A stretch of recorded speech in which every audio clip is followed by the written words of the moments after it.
अजूनही उमेदवारांकडून प्रचार सुरू आहे। ब्रीदवाक्यांचा वापर करत फ्लेक्सची देखील उभारणी करण्यात आली आहे। उमेदवारांकडून सांकेतिक प्रचार अजूनही सुरूच आहे। पुण्यातील फ्लेक्सची सगळीकडे सध्या चर्चाही रंगू लागली आहे। रामकृष्ण हरी, वाजवा आणि पुढे टिंब अर्थातच हे फ्लेक्स कोणी लावलेत हे सांगण्यात आलं नाहीये, मात्र तरी देखील या फ्लेक्सची सध्या चर्चा सुरू आहे। पुण्यात अजूनही उमेदवारांकडून प्रचार सुरू असल्याचं पाहायला मिळत आहे। ब्रीदवाक्यांचा वापर करत फ्लेक्सची ही उभारणी करण्यात आली आहे।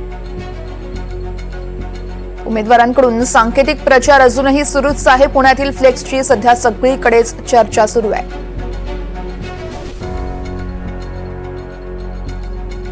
पण पाहतोय रामकृष्ण हरी, वाजवा हे फ्लेक्स आहेत पुण्यातील।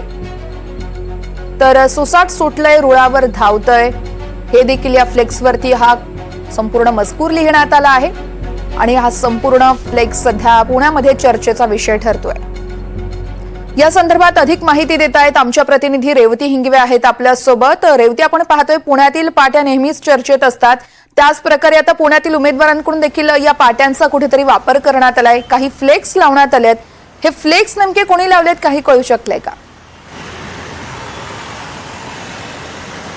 नक्कीच वर्ष, आपल्याला जसं माहिती आहे की काल आचारसंहिता लागू झालेली आहे आणि खरं तर सगळ्यात महत्त्वाची बाब म्हणजे की 5:30 पावणे 6 नंतर कोणालाही परवानगी नसते प्रचाराची। तरी पण आपण पाहू शकतो की पुणे शहरामध्ये विविध ठिकाणी खरं तर एकाच मतदारसंघामध्ये म्हणजेच खडकवासला मतदारसंघामध्ये 2 ब्रीदवाक्य जे 2 वेगवेगळ्या पक्षाचे आहेत त्याचा बॅनरबाजी आपल्याला पुणे शहरात पाहायला मिळाली। खडकवासला मतदारसंघाच्या शिवणे परिसरामध्ये हे जे 2 बॅनर आहेत ते आपल्याला पाहायला मिळाले। एक आपण जसं बघू शकतो की रामकृष्ण हरी, वाजवा म्हणजेच वाजवा तुतारी, हे जे राष्ट्रवादी काँग्रेस शरदचंद्र पवार गटाचं जे ब्रीदवाक्य आहे त्याचं फ्लेक्स आपल्याला खडकवासला मतदारसंघात पाहायला मिळतो, कारण तिकडनं सचिन दोडके हे उमेदवार आहेत। आणि तर तसंच दुसरीकडे जे मनसेचं कुठेतरी ब्रीदवाक्य आहे, धावतय, रुळावरती आहे, म्हणजे एक इंजिनचं ते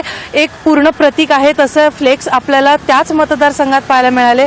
कारण रमेश वांजळे यांचे सुपुत्र मयुरेश वांजळे हे तिकडनं लढत आहेत। असे अनेक फ्लेक्स बरेचशा ठिकाणी आपल्याला पुणे शहरात पाहायला मिळाले। खरं तर काल संध्याकाळी 5:30-6 नंतर याची परवानगी नसतानाही आपल्याला हे सगळे फ्लेक्स पुणे शहरात पाहायला मिळाले। तर हे आचारसंहितेचा भंग आहे का आणि ह्याच्यावरती नक्की निवडणूक आयोग काय प्रतिक्रिया देते किंवा काय त्याच्यावरती पुढे ऍक्शन घेते हे पाहणं महत्त्वाचं राहणार आहे। वर्षा, निश्चितच रेवती, या संदर्भातले प्रत्येक अपडेट तुमच्याकडून जाणून घेत राहू। तुर्तास धन्यवाद दिलेल्या माहितीसाठी।